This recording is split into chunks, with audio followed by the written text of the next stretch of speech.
ढेंकीकोट पिपिलिया टांगरपड़ा RD रास्ता निम्नमानर घटगाँ block ढेंकुटफाणी पिपिलिया ठारू भाया पुईपाणी टांगरपड़ा रास्ता निम्नमानर त्रुटिपूर्ण रास्ता निर्माण सहित निम्नमानर पुल कार्य होउथिबा अभियोग होउछि।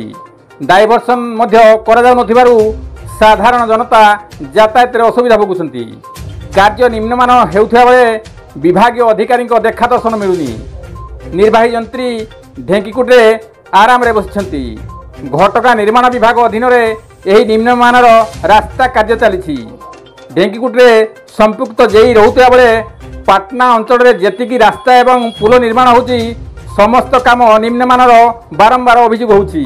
हेले विभागीय कार्यानुष्ठान शून।